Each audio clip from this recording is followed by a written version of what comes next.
The other situation dealt with in figure 8 is what if the interest rate is too low? Meaning, what if the interest rate is below the equilibrium level? They consider what if it is only 5%?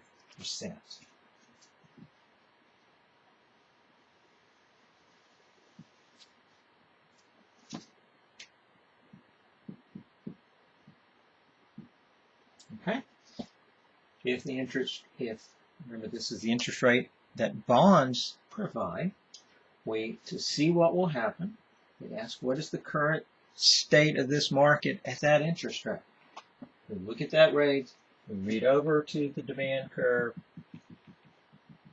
we read down, that gives us the quantity of money demanded.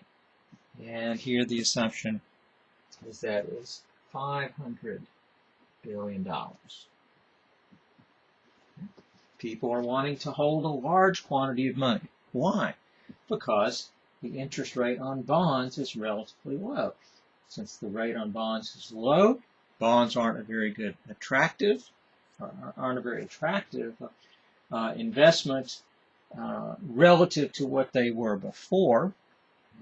And so people decide we don't want to hold much of our wealth in the form of bonds. We want to hold most of it in the form of money.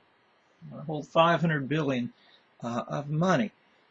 How much are they actually holding? How much is being supplied? Well, at the 5% rates, the Fed is supplying $300 billion worth of money. So, since the quantity of money people want to hold at that rate is greater than the quantity supplied, this gap represents what? An excess demand for money. When we have an excess demand for something, we know certain things are going to happen. The way to think through this, since there isn't literally a place where people go to demand and supply money, we need to think about the other market, the market that mirrors what's happening in the money market.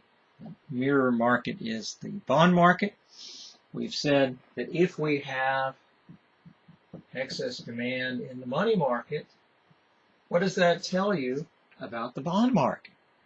Excess demand in one means excess supply in the other.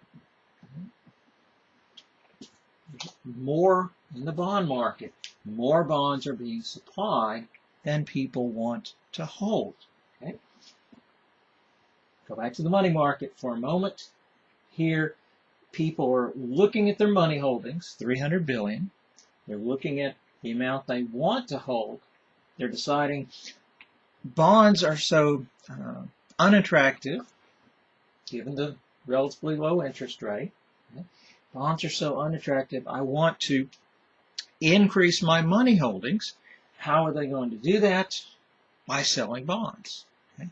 So the fact that people are trying to hold more money, convert more of their wealth into money, implies that they are trying to sell some of the bonds that they hold. Okay? You've got an excess supply in this market. Well, if you have an excess supply of anything, what does that lead to? Excess supply always leads to a fall in the price of that item, price of bond.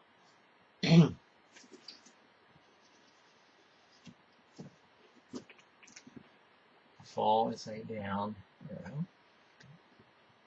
Excess supply of bonds leads to a drop in the price because you've got bondholders who are holding bonds. They're trying to sell them.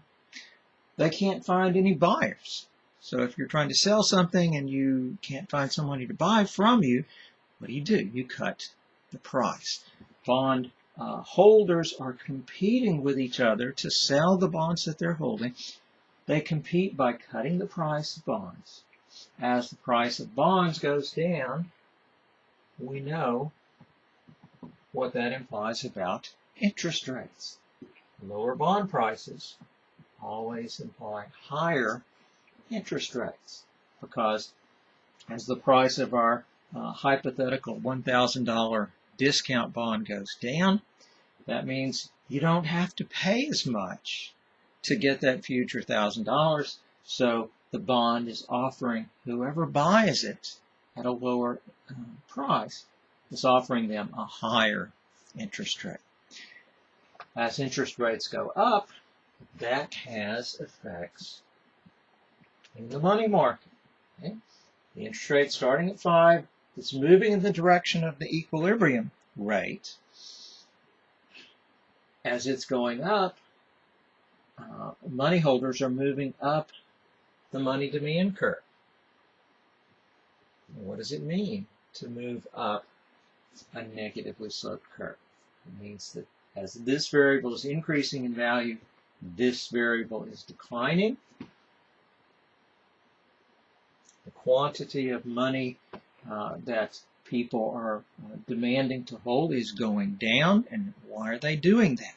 Okay? Why are they not wanting to hold $500 billion anymore? Okay? What's the reason for that drop in quantity of money demanded? It's because the higher interest rate is making bonds look more attractive than they previously were. Okay? People didn't want to hold many bonds at all at the low interest rate. But as the rate rises, those bonds are starting to look more attractive. People decide, you know, it's going to cost me more to hold money than I thought it was going to cost me. So I don't want to hold $500 billion. I want, or people collectively are saying they want to hold smaller quantity.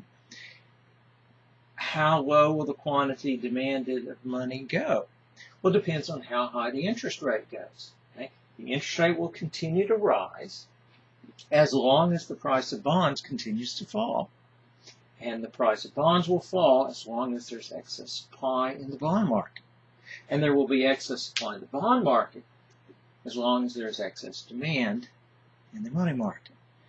All of that implies that the interest rate is going to keep going up until it moves back to 15%. And once it has done that, the excess supply in the bond market will be eliminated, will be in equilibrium in the bond market.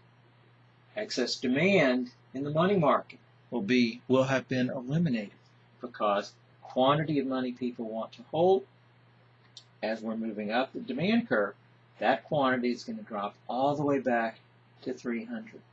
Notice again, as we saw with a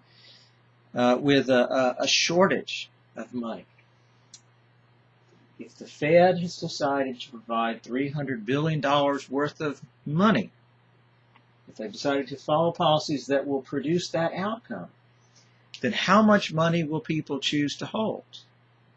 People will choose to hold exactly the amount that the Fed has decided to provide. How can that work out? Well, it happens because the interest rate adjusts. If people want to hold more than the Fed is supplying, then interest rates go up so that people decide, we do want to hold $300 billion. If the interest rate's too high, people don't want to hold all the money the Fed is supplying, then interest rates will fall. Either way, whether you start out with interest rates too high or too low, people end up deciding they want to hold exactly the amount that the Federal Reserve has decided to provide. Why is this important?